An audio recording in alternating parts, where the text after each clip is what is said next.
जमुना जी का किनारा वो कुंज है प्यारे, वहीं पे हम सबको बसा लो प्यारे। कुआं के बाग पकड़ लो तो कोई ध्वस्य भाष्य उपादयतो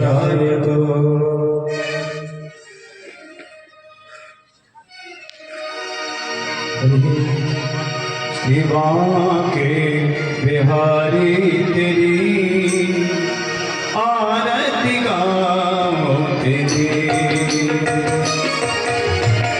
शिवा के बिहारी तेरी आरती गाओ तेरी।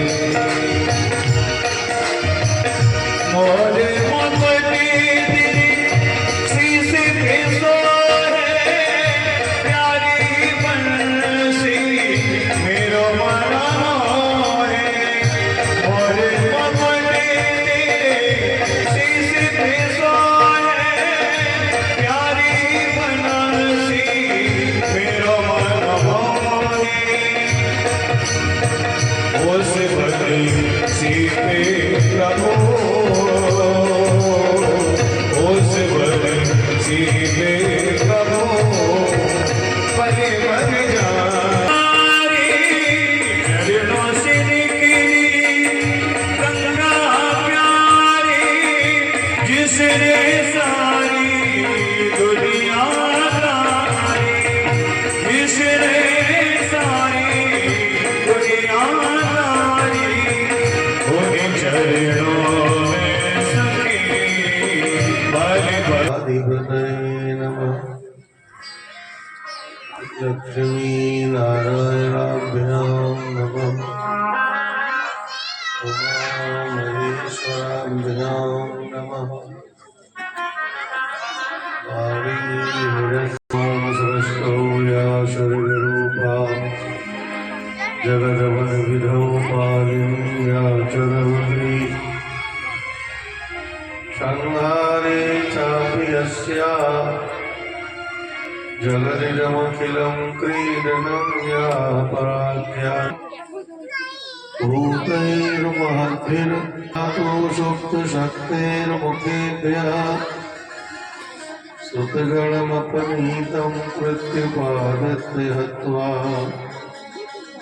दितिजम् अकथयदयो ब्रह्म सत्यव्रतानां तमहमखिल हेतुं जीर्णमीनं नतोऽस्मि। आञ्जनेयाय विद्महे पवनपुत्राय।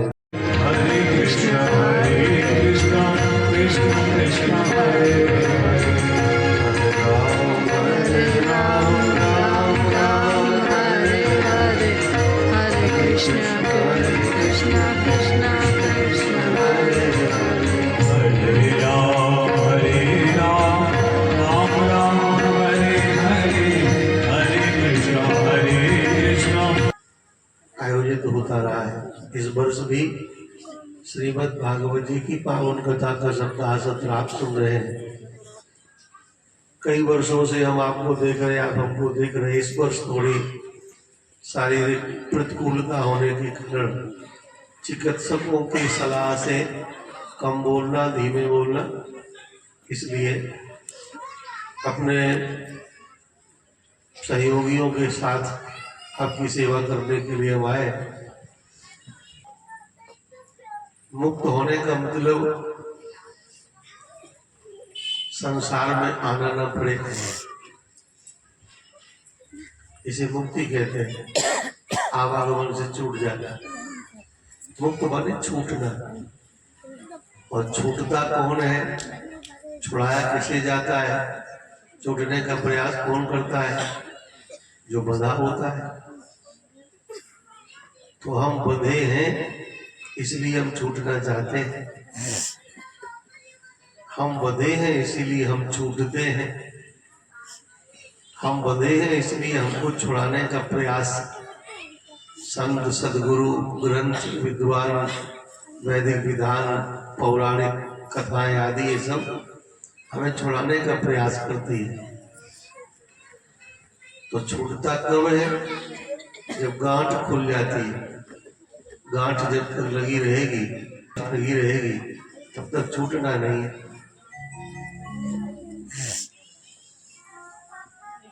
और तब तक आवागमन से मुक्ति नहीं मिल पाएगी। भाई सीधी सीधी बात यह है कि आप कहीं यात्रा करके आए और यात्रा आपकी संपन्न हुई, सामान ज्यादा है, 2 4 5 झोले हैं, सुरक्षा गेट के बाहर छोड़ देगा। अब सारा सामान उतार के गेट पे रख ली। अब 1 झोला 2 झोला उठाए और अंदर ले गए। अब दोबारा गेट तक आना पड़ेगा कि नहीं? नहीं समझ रहे? अब झोले तो 5 6 हैं, 7 8 हैं, 9 10 हैं। अब 2 ही तो ले गए वो पहली बार में, फिर आना पड़ेगा, फिर 2 ले जाओ, फिर आना पड़ेगा। जब तक वो बोलना नहीं, बोलने से सर्दी ज्यादा लगती है। आज बोलने में धुआं निकल रहा है ना, समझ लो सर्दी ज्यादा है। धुआं निकल जाए समझ लो कि मामला गड़बड़ है। तो कहते ना धुआं निकाल दूंगा, भगवान ने भी आज धुआं निकाल दिया। तो ये बार बार अंदर से बाहर आना क्यों पड़ रहा है? विचार करो। इसलिए कि सामान ज्यादा है, 10 झोले हैं। अच्छा वो है किसके? बोले हमारे हैं। क्या 10 ही झोला पूरी दुनिया में है? नहीं है तो हजारों लाखों, और 10 आपने अपने बना लिए। तो 10 आपके अपने हैं, इसलिए 10 बार अंदर से बाहर आना पड़ रहा है। ऐसे ही बाहर का मतलब है संसार, अंदर का मतलब भगवान का घर, भगवान की गोद आना पड़े, संसार में बार बार ना आना पड़े। इसके लिए बहुत छोटा उपाय है, सामान कम। संत कहते हैं कम सामान सुखी इंसान। सुख का सबसे बड़ा सूत्र है सामान कम। जितना कम सामान होगा, जितना थोड़ा सामान होगा, उतने ही चक्कर कम लगाने पड़ेंगे। अब बात समझ में आ गई? ये चक्कर जो हमको लगाने पड़ते हैं, 84 लाख तो प्रमुख है ही है, फिर कर्मों के अनुसार और ज्यादा हो जाते हैं। कई बार आना पड़ता है। संत कहते हैं ओ आने वालों, इतना समझ लो कि इस जग से एक दिन जाना ही होगा। अगर रह गई हैं कुछ वासनाएं तो उनके लिए फिर आना ही होगा। पक्की बात है। तो ये दोनों बातें समझ में आ गई होंगी। अच्छा, कम सामान तो सुखी इंसान। बहुत बड़े गेस्ट हाउस में बहुत बड़ी दावत है और कई प्रकार का भोजन बना हुआ है। बड़े आदमी का काम, आपका भी निमंत्रण आए। संयोग से जिस दिन कार्यक्रम था उसी दिन प्लेटें धोने वाला आया ही नहीं। कोई अचानक आपद आ गई, नहीं आया। अब अफरा तफरी, कोई बात नहीं, अपने घरेलू कार्यक्रम है, नहीं मिल रहा तो कोई बात नहीं। एक बड़े से बैनर पर लिखवा कर गेट पे टांग दिया कि भाई 2500 प्रकार के सामान बने, हजारों प्लेटें थालियां रखी है, चाहे जितना खाओ, छूट है, पर कष्ट के लिए क्षमा करना, आपको थोड़ा कष्ट उठाना पड़ेगा। जितनी प्लेटें उठाकर आप खाओ उतनी प्लेटें धोए के धर के जाओ। बोलो जय श्री राधे। जय श्री राधे। ये लिखा है। आप लोग बताओ कितनी प्लेटें उठाओगी? कितनी होशियार है? एक। तो ये एक प्लेट उठाएंगी और एक ही में अपना 2 4 5 चीजें रख करके पालेंगे, चल पड़ेंगे। उनसे भी होशियार एक आदमी वो है, कौन धुलाई की झंझट में पड़े, अरे 2 ही पूड़ी तो खानी है। 2 पूड़ी उठाई, हाथ में रखी, सूखा साग रखा, पट पट खाया, नमस्ते करी, जल पड़ा, हाथ धो करके, एक भी नहीं धोना है। बात समझ में आ गई? इसी प्रकार से संसार में जितने कर्म करोगे, जितनी प्लेटें उठाकर खाओगे, वासना की खीर, भोगों की चटनियां, जितनी प्लेटें उठाओगे उतनी प्लेटें धोनी पड़ेगी। ये संसार का नियम है। प्रत्येक कर्म का प्रक्षालन आपको करना ही पड़ेगा। इसलिए जो बुद्धिमान लोग होते हैं वो संसार में ज्यादा विस्तार करने का प्रयास नहीं करते हैं। भगवान से बड़ा कोई आदमी है क्या? उन्हीं का बनाया हुआ है। और भोगों की सामग्रियों की कोई गिनती नहीं है। कितने प्रकार के भोग हैं, विषय हैं, कोई गिनती नहीं है। खूब खाओ, छूट है, लेकिन बर्तन सब धोकर के धर दो, है ना। दास कबीर ने ऐसी ओढ़ी कि ज्यों की त्यों धर दीनी, दरिया धीनी जे जीनी। अब जिनके पास 10-20 साड़ियां लेकर के जाती हैं ब्याह में और पूरी रात हर काम में बदलती हैं, तो फिर उन्हें ठीक करने में कितने घंटे लगते हैं। और जो एक ही 2 लेकर के गई अपना उसी से कम परिश्रम करना पड़ता है। ऐसे ही जितना फैलाए दोगे, जिन पर 50 कपड़े हैं 50 धोने पड़ेंगे, प्रेस करनी पड़ेगी, व्यवस्था देनी पड़ेगी। जिन पे 2 ही 3 है, एकदम धोए करके चम रखेगा बढ़िया सा, परिश्रम कम और व्यवस्था बहुत अच्छी। ऐसे ही जितना फैलाव बढ़ाते जाओगे उतने ही बंधन में पड़ते जाओगे, गहरे में धंसते जाओगे। भगवान से लगातार ये प्रार्थना करते रहो कि हे भगवान, ऐसा विवेक हमें प्रदान करो कि इंद्रियों के भोग और आसक्ति से हमें मुक्ति बनी रहे। जितना ज्यादा सामान बढ़ा दोगे उतनी ज्यादा परेशानी हमारे लिए है। और देखो, एक मृग से मात्र मोह हो गया, ज्यादा सामान इनका नहीं है, तो केवल एक ही मृग से मोह किया पूरे जीवन में, तो अगले जन्म में मृग बन के आना पड़ा। इसमें ये नहीं चलेगा कि हम क्या थे, कैसे थे, भजन करते थे, पंडित जी थे, पुजारी थे, साधु थे, क्या थे, उससे कोई लेना देना नहीं। पर चलते समय आपने क्या किया है, कहाँ मन आपका छूट गया, वहां तक को वापस आना ही पड़ेगा, उसे कोई रोकने वाला नहीं है। इसलिए मृग बन के आना पड़ा। लेकिन भजन का फल क्या है? भजन का फल ये है कि मृग बनने के बाद भी इनकी स्मृति जीवित है। इन्हें याद है कि हमसे कहाँ गलती हुई। बस यही है सदाचार का फल। सदाचार आपको आपकी गलतियों का अनुभव करा देता है। भाई जब ये पता चलेगा कि कमी कहाँ है, सुधार तभी तो करोगे। जब ये पता चलेगा कि हमने झूठ बोल दिया तभी तो सत्य का ध्यान दोगे। अब जिन्हें पता ही नहीं है कितनी गलतियां करी, कहाँ गलती करी, कहाँ सुधार करेगा।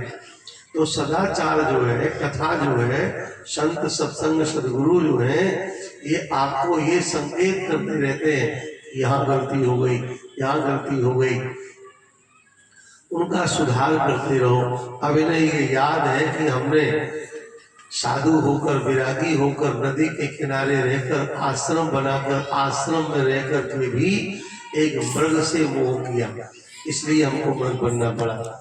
ये इनको याद है, स्मृति में है। देखो, हो जाने वाली गलती को याद रखो तो दोबारा गलती नहीं होगी।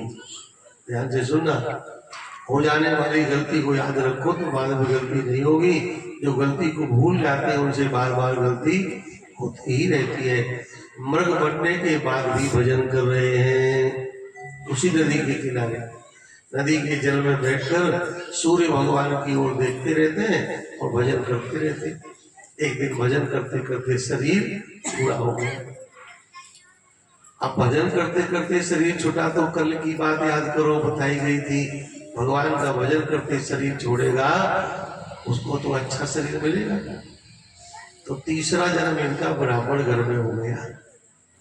ब्राह्मण घर भी बड़ा सदाचारी घर है, सब कुछ इन्हें बढ़िया है, लेकिन फिर भी ये 2 जन्म की याद होने के कारण तीसरा जन्म ब्राह्मण घर में हुआ, लेकिन किसी से बोलते नहीं, पागलों की तरह व्यवहार करते हैं, तो लोग इन्हें जड़ भरत कहने लगे। क्या नाम हो गया? जड़ भरत। जड़ भरत। अब जड़ भरत तो इनमें कहा जाता है बड़े ज्ञानी है, अंदर अंदर ब्रह्म ज्ञान है, बाहर से संसार के लिए जड़ता का व्यवहार करते हैं, तो लोग जड़ भरत कहने लगे। ध्यान से सुनो, संसार जड़ भरत का है, चाहे संसार ज्ञान भरत है, संसार के जड़ और ज्ञानी कहने का कोई अर्थ नहीं है।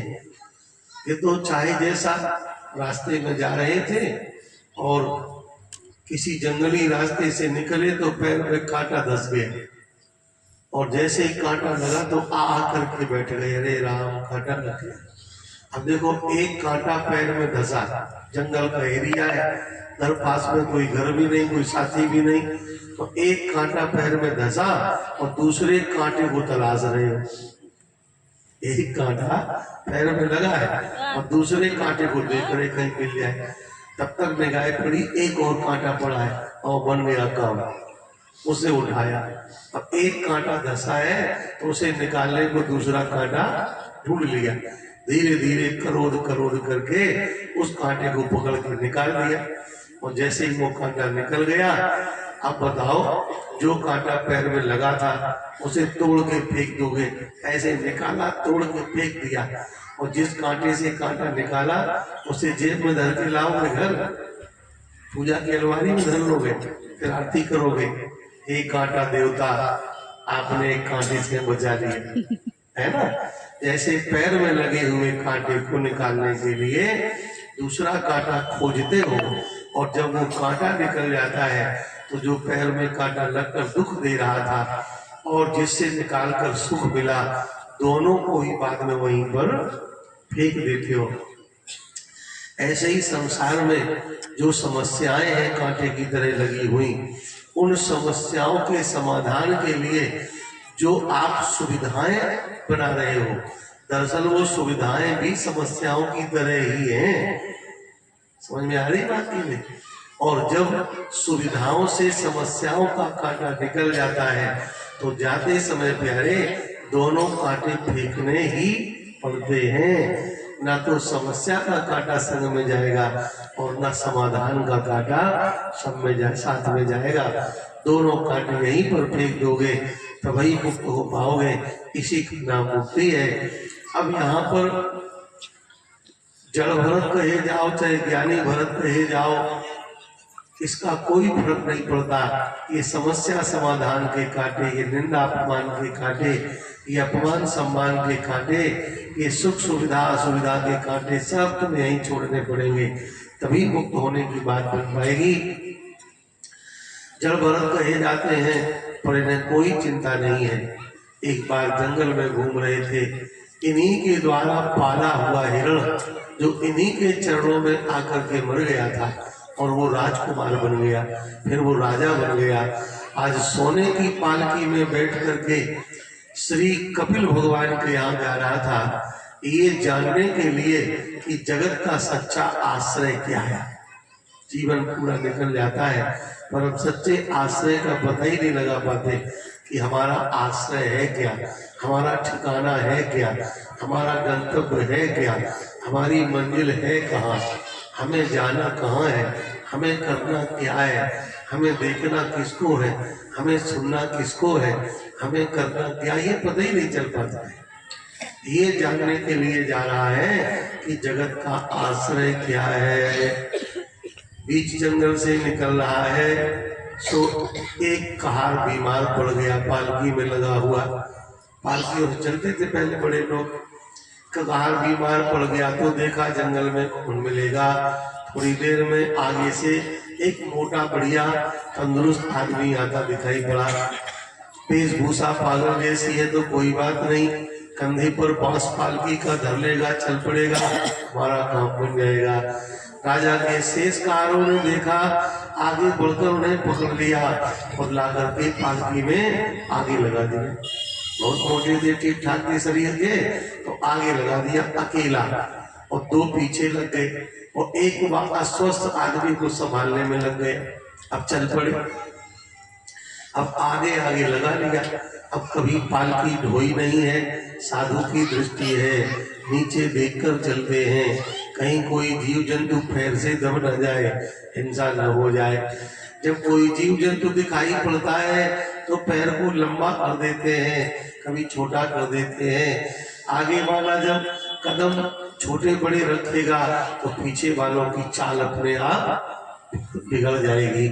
इसलिए ध्यान रखो, अगर अपने परिवार को ठीक चलाना चाहते हो, अपने पीछे आने वालों को ठीक चलाना चाहते हो, अपने बच्चों को ठीक चलाना चाहते हो, तो आपको भी अपनी चाल में एक गति रखनी चाहिए। कभी छोटी चाल, कभी बड़ी चाल, ऐसे नहीं चलना चाहिए, है। कभी स्वार्थ कर्म, कभी परमार्थ कर्म, कभी पाप कर्म, कभी पुण्य कर्म, कभी झूठा, कभी सच। एक बच्चे को कहानी सुनाने वाला बाप हमेशा ये कहानी सुनाता रहता था, बेटा इस दुनिया में जब कोई जहाँ जो कुछ करता है, ईश्वर सबको देखता है, ईश्वर सबको देखता है। और एक दिन वही बाप अपने बेटे को, 5 साल का बेटा हो गया, उसे लेकर रात के समय दूसरे के खेत में गेहूं काटने पहुंच गए, चोरी करने पहुंच गए। और जैसे वो दूसरे के खेत में चोरी करने के करके गेहूं काटने लगा, बाहर खड़ा बच्चा चिल्लाया, पिताजी कोई देख रहा है। उसे बाहर खड़ा कर दिया, देखे रहना, कोई देख न रहा। चिल्लाया, पिताजी कोई देख रहा है, देखो कोई देख रहा है। एकदम निकल के बाहर है, कौन देख रहा है? बोले आपने ही तो कहा था कि भगवान दुनिया में सबको सब जगह सब कुछ करते हुए देखते ही रहते हैं, क्या आपको भगवान नहीं देख रहे हो? बस तुरंत चोरी का काम छोड़ दिया, बच्चे गोद में लेकर घर में आ गए। अर्थात जिस प्रकार का सदाचार बालकों से चाहते हो, उस प्रकार का आचरण हमको करना ही पड़ेगा। अगर आप कभी छोटा पैर कभी बड़ा पैर रखते रहोगे तो पीछे आने वाला परिवार की चाल कभी अच्छी होने वाली नहीं है। इसलिए समाज के प्रमुख लोगों को चाहिए, जो समाज के अग्रगण्य है, अग्रगामी है, उनको चाहिए कि हमारी चाल विधिवत हो, ठीक हो, तो पीछे वालों की गति बिगड़ेगी नहीं। जब बार बार आगे पीछे कदम बढ़ा देते हैं, पीछे वालों की चाल बिगड़ जाती है, पालकी हिलती है। राजा डर गया, ये क्या हो रहा है?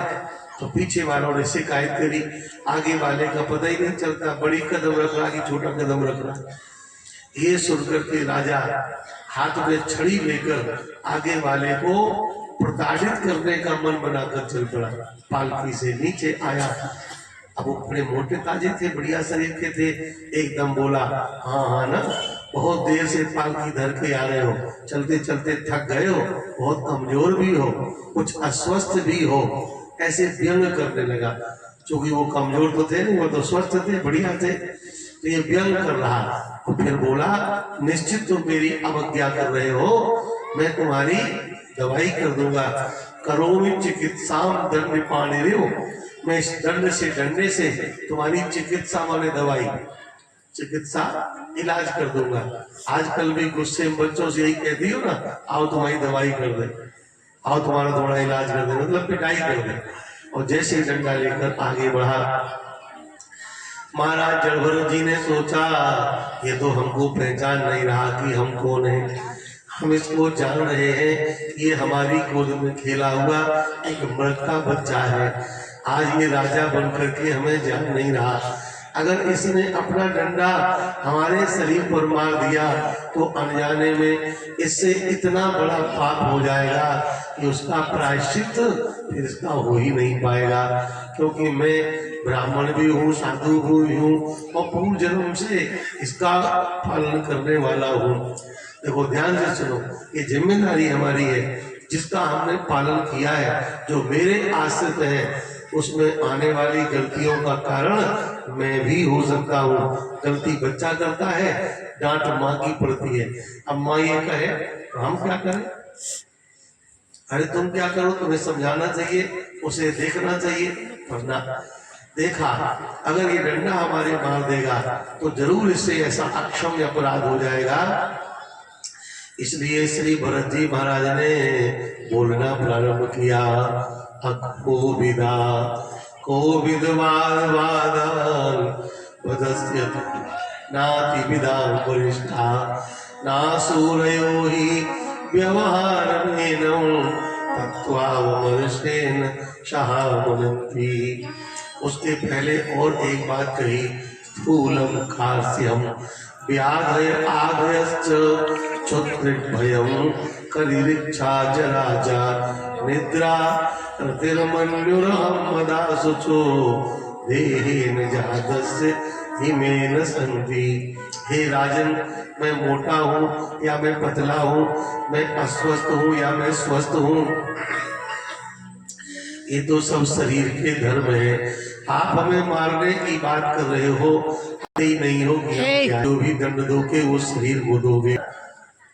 और ये सब हमें नहीं होता, इसका मतलब आत्मा स्वरूप का वर्णन हो रहा। लेकिन बहुत अच्छा उसने कटाक्ष किया और कहने लगा, भगवान एक बात बताओ, कैसे माताएं भोजन बनाती हैं, और भोजन बनाने में चूल्हे में लकड़ी, चूल्हे के ऊपर बटलोई, बटलोई में पानी, और पानी में चावल डाल देती हैं, और चूल्हे की लकड़ी में आग लगा देती हैं। अगर देखा जाए ईमानदारी से तो आग से चावल का कोई सीधा संबंध नहीं है, लेकिन उत्तरोत्तर संबंध।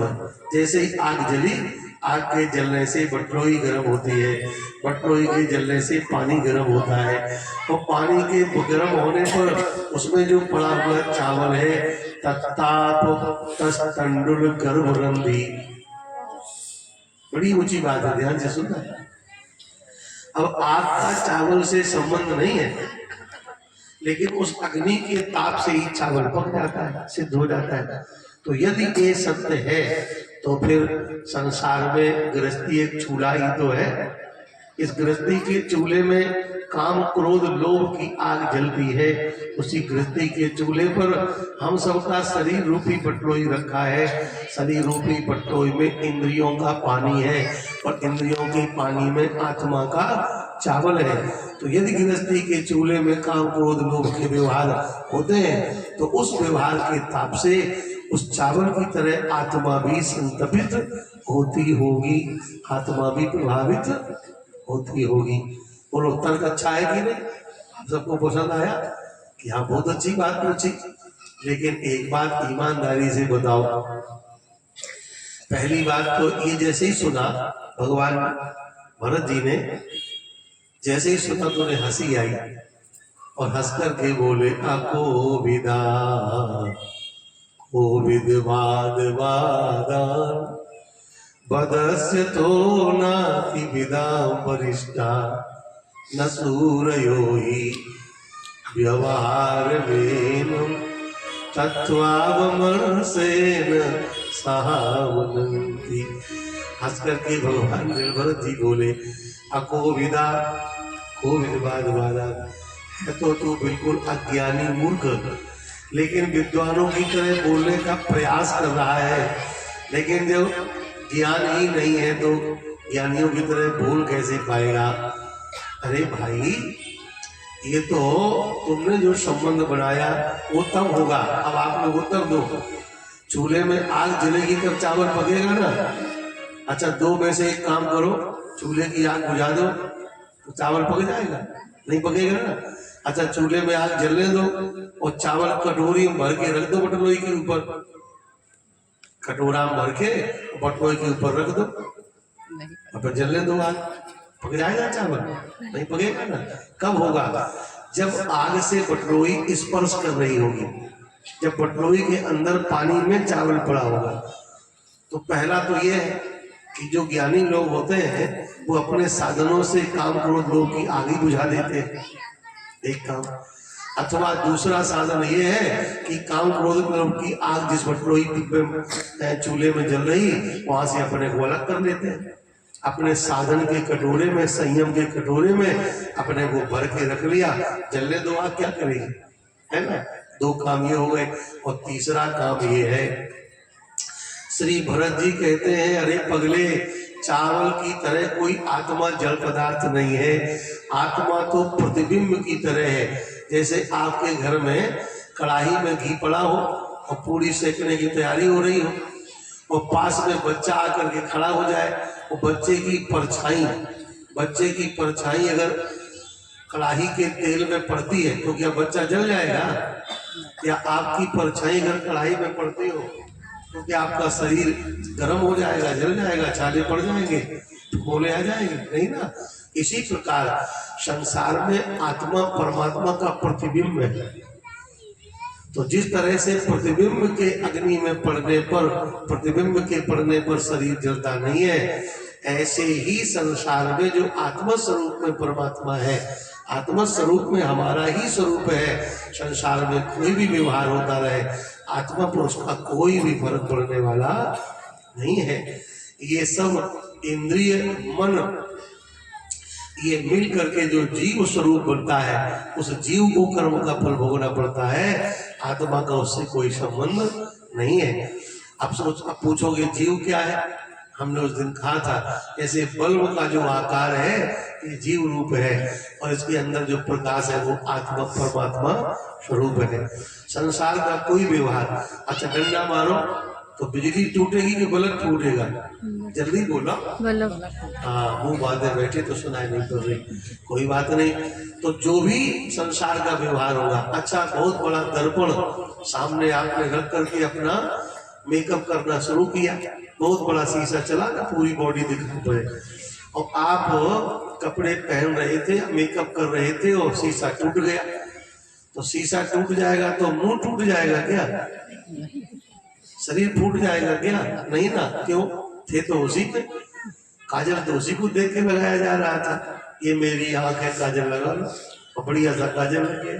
फिर आंख क्यों नहीं टूटी फूटी? क्योंकि शीशा में आपका प्रतिबिंब था। तो जैसे दर्पण में प्रतिबिंब होने पर दर्पण के साथ होने वाली सांसारिक घटनाएं प्रतिबिंब को प्रभावित नहीं करती, वैसे ही शरीर में आत्मा का स्वरूप परमात्मा का प्रतिबिंब है और हमारा स्वरूप है। तो हमारा जो आत्मा स्वरूप है वो परमात्मा का प्रतिबिंब रूप है। संसार में होने वाली घटनाओं का उन पर कोई प्रभाव नहीं पड़ता। समझ में आ गई? बहुत अच्छे। तो ऐसे ही समझाया, और फिर ये कहा कि ये तो केवल संसार का व्यवहार चलाने के लिए नाम दे दिए गए हैं, ये फलाने हैं, ये फलाने हैं। ना सूर्यो ही व्यवहार मेनम एनम व्यवहारम मात्रम, ये केवल व्यवहार है कि ये बड़ा है, ये छोटा है, ये बलवान है, ये कमजोर है, ये मोटा है, ये पतला है, ये गोरा है, ये काला है, ये फलाना है, ढिकाना है। ये तो व्यवहारों को पूरा करने के लिए नाम दिए गए हैं। अगर नाम नहीं होते तो व्यवहार कैसे हो पाता? लेकिन तत्व की दृष्टि से देखा जाए तो तत्व की दृष्टि से सब आत्मा स्वरूप ही है, आत्मा के अलावा और कहीं कुछ है कहाँ? आत्मा वास विदम विश्वम यत् किंचित जगत्याम जगत तेन त्यक्तेन भुंजीथा पागधा कस्य सिद्धनम। इसलिए संत कहते हैं इदम विश्वम आत्मा वास्यम, ये सारा विश्व आत्मा स्वरूप में, आत्मा स्वरूप से परमात्मा पूरे विश्व में है। इसलिए ऐसा जान करके इस संसार में जो कुछ भी है उसे, यह किंचित जगत्याम जगत, इस संसार में जो कुछ भी है वो आपका नहीं है, केवल आपके लिए है। अगर आपने उसे अपना मान करके उसमें मोह किया तो ये दुख का मात्र कारण होगा। इसलिए हमेशा भगवान से एक ही प्रार्थना करनी है, प्रभु मेरे जीवन का, बोलो मेरे साथ थोड़ा प्रयास करते हैं, प्रभु मेरे जीवन का उद्धार कर दो, भंवर में नैया इसे पार कर दो। प्रभु मेरे जीवन का उद्धार कर दो, भंवर में नैया इसे पार कर दो। हम तो इसलिए धीमे बोल रहे हैं कि भैया स्वस्थ है तो सबरे स्वस्थ होगा, आप तो अपने ढंग से बोलो ना। प्रभु मेरे जीवन का उद्धार कर दो, प्रभु मेरे जीवन का उद्धार कर दो, प्रभु मेरे जीवन का उद्धार कर दो, प्रभु मेरे जीवन का उद्धार कर दो। भंवर में नैया इसे पार कर दो, भंवर में नैया इसे पार इसी कथा के अनुसार भगवान से प्रार्थना कर लो। मेरी इंद्रियां हो सदा मेरे बस में, मेरी इंद्रियां हो सदा मेरे बस में, मेरी इंद्रियां हो सदा मेरे बस में, मेरी इंद्रियां हो सदा मेरे बस में, मेरे मन पे मेरा अधिकार कर दो, ओ मेरे मन पे मेरा अधिकार कर दो। समझाना पड़ेगा। हिंदी है, समझ में दोबारा होगा। इंद्रियां बस में हो, आपके मन पर आपका अधिकार हो, तो विषय की ओर नहीं दौड़ेगी ना। मेरे मन पे मेरा अधिकार कर दो, ओ मेरे मन पे मेरा अधिकार कर दो। प्रभु मेरे जीवन का उद्धार कर दो, प्रभु मेरे जीवन का उद्धार कर दो। अमर में नैया इसे पार कर दो, अमर में नैया इसे पार कर दो। मैं गाऊं सदा तेरी ही,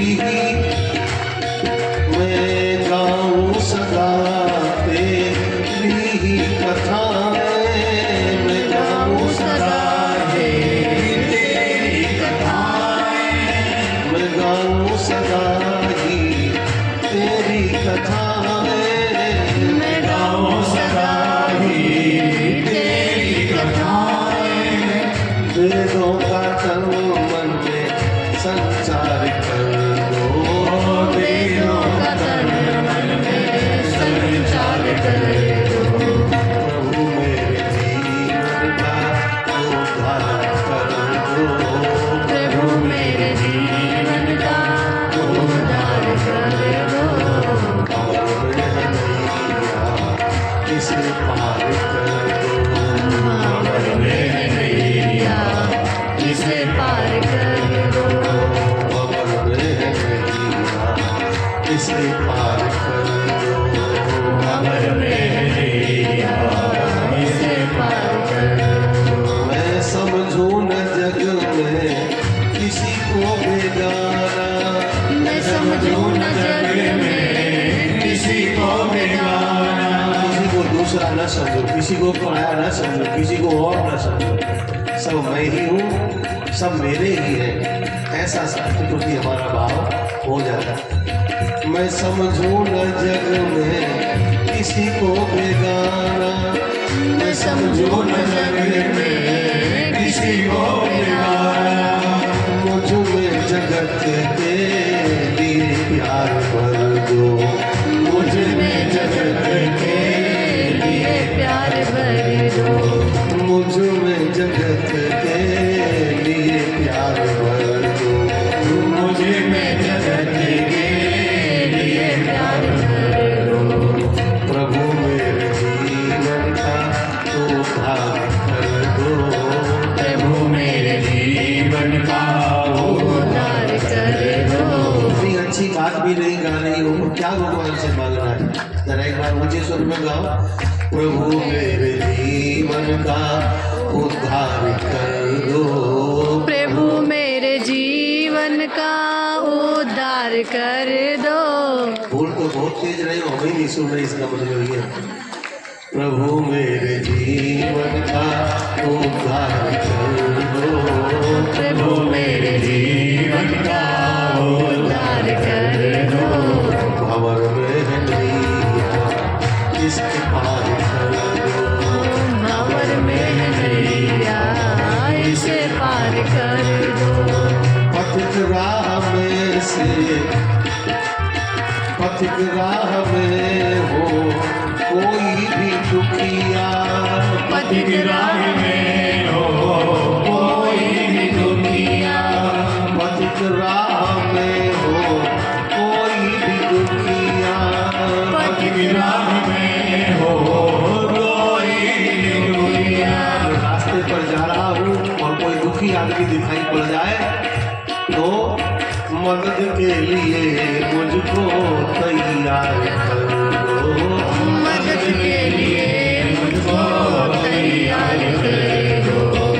पथिक राह में हो कोई भी दुखिया, पथिक राह में हो कोई भी दुखिया, मदद के लिए मुझको तैयार कर दो, मदद के लिए मुझको तैयार कर दो। प्रभु मेरे जीवन का उद्धार कर दो, प्रभु मेरे जीवन का उद्धार कर दो। अमर में नैया उसे पार कर दो, अमर में नैया उसे पार कर दो। हरे राम राम राम हरे हरे, हरे राम बोलो बोलो सब राम हरे हरे, हरे कृष्ण कृष्ण कृष्ण हरे हरे, हरे कृष्ण कृष्ण कृष्ण हरे हरे, हरे राम राम राम हरे हरे, हरे राम राम हरे हरे, हरे कृष्ण कृष्ण कृष्ण हरे हरे, हरे कृष्ण कृष्ण कृष्ण हरे हरे, हरे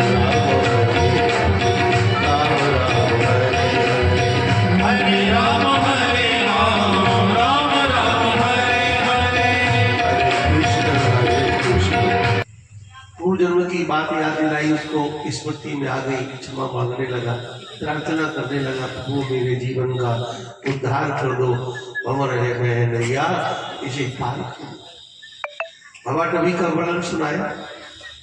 बाबा टबी शब्द का अर्थ है, अटवी माने होता है जंगल, और अटवी उस जंगल को कहते हैं जिस जंगल में घनी वनस्पति है। लोग कहते हैं कहावत के सीख डालने की जगह ना, ऐसा घनो जंगल उसे कहते हैं अटवी। और ये भाव माने संसार, ये संसार क्या है? ये संसार एक जंगल है, घना जंगल। जंगल से निकलने के बहुत से रास्ते नहीं होते, एक दो रास्ते ही होते जंगल के आर पार जाते हैं। बाकी जंगल के अंदर छोटे छोटे रास्ते बहुत बन जाते हैं, जानवरों के निकलने से और किसी के आने जाने से या जंगली लोगों के आने जाने से। पर जंगल के बाहर निकलने का एक ही दो रास्ता होता है। ऐसे ये संसार घने जंगल की तरह है। एक बार की घटना है, एक व्यापारियों का मंडल व्यापार करने के लिए चला, 5 6 7 लोग साथ में थे, और पीछे वो जंगल मिल गया, घना जंगल। तो उसमें प्रवेश करने का रास्ता उनको मिला, चल पड़े। जैसे बीच जंगल में पहुंचे तो बीच जंगल में उसी रास्ते से 2 4 5 रास्ते इधर उधर भी जाते थे। तो व्यापारियों को लगा कि एक ही गांव में एक ही रास्ते पर चल के व्यापार में क्या फायदा होगा, अलग अलग जाना चाहिए। ऐसा गहरा सूखा कुआं मिला, उसके आगे रास्ता ही नहीं था, चला जा रहा था और कुएं में गिर गया। उस कुएं में तमाम सर्प और हिंसक जहरीले जीव जानवरों ने उसे खा लिया, वो मर गया। दूसरे रास्ते पर जो जा रहा था, आगे देखा तो रास्ता ही नहीं है, बल्कि प्रचंड अग्नि प्रकट हो गई है जंगल में। अग्नि की ज्वाला में जल करके मर गया। किसी को हिंसक जानवरों ने खा लिया। जितने इधर उधर उस रास्ते को छोड़कर भटक गए थे, मुड़ गए थे, वो सब मर गए, मारे गए। पर जिसने वो रास्ता छोड़ा नहीं, इस जंगल में जिस रास्ते से प्रवेश किया था, उसी रास्ते को सीधा पकड़े हुए जब वो चला जाता रहा तो वो जंगल से पार हो गया। अमौली वाले ठाकुर साहब, ये दृष्टांत है भगवान नबी का। अर्थात जिस रास्ते से हम आए, किस रास्ते से आए हैं हम सही बताओ। कबहू की करी करुणा नर देही, देत ईस बिनहित सने। भगवान की करुणा और कृपा के रास्ते पर हम आए, उस रास्ते से हम लोग इस संसार के जंगल में आए। तो जीवन भर भगवान की कथा और कीर्तन का रास्ता ही हमको अपनाए रखना चाहिए। अगर बीच के हम रास्तों पर इधर उधर हो गए तो फिर कहीं भोग के कुएं में गिर करके मरोगे, जहाँ भोग के कीड़े मकोड़े सब नष्ट कर देंगे। कहीं काम की आग में जल के मरोगे, कहीं कहीं कहीं कहीं। सारे रास्ते ऐसे हैं जो संसार से पार होने वाले नहीं है। केवल एक रास्ता है, जो आपको संसार से बाहर ले जाएगा, और वो रास्ता है भगवान की कथा कीर्तन का रास्ता जो आपको पार कर देगा। इस तरह भगवान का वर्णन करके सुनाया भरत जी ने रघुगण को कि तुम भी भजन का रास्ता अपनाओ, भगवान का नाम ही एक सच्चा आश्रय है, इसके अलावा संसार में कोई दूसरा सच्चा आश्रय नहीं है।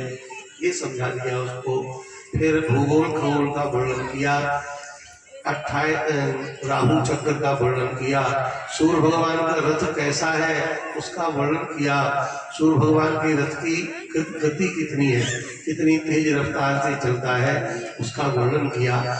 इसके बाद 28 नरकों की कथा कही, पृथ्वी के नीचे के 7 लोकों का वर्णन किया, ऊपर के 7 लोकों का वर्णन किया, ज्योतिष चक्र का वर्णन किया, 27 नक्षत्र, चंद्रमा की गति आदि का वर्णन करके 28 नरकों का वर्णन किया।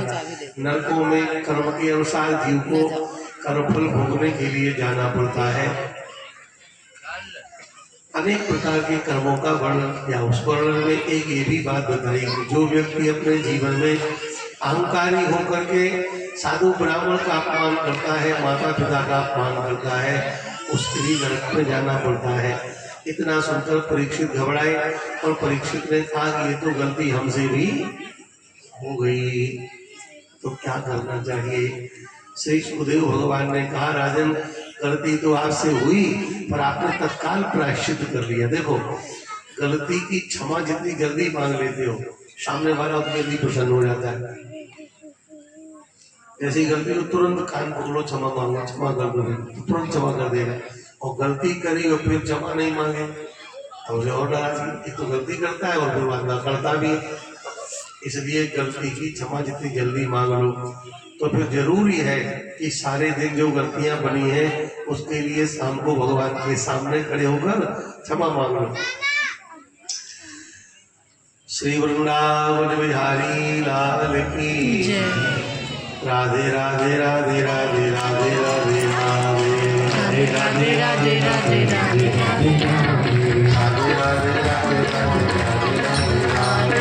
राधे राधे राधे राधे राधे।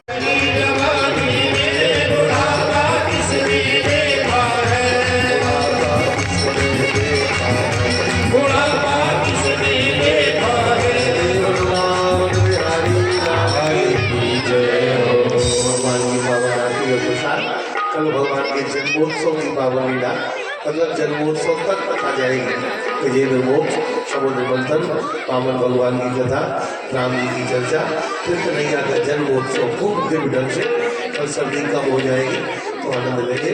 आइए आरती और प्रसाद।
सोच है भगवान जिंदगी जब तेरे नाम पर आपको जिसे क्या है यही सोच है भगवान जिंदगी जब तेरे नाम पर सब कुछ तेरा कुछ नहीं मेरा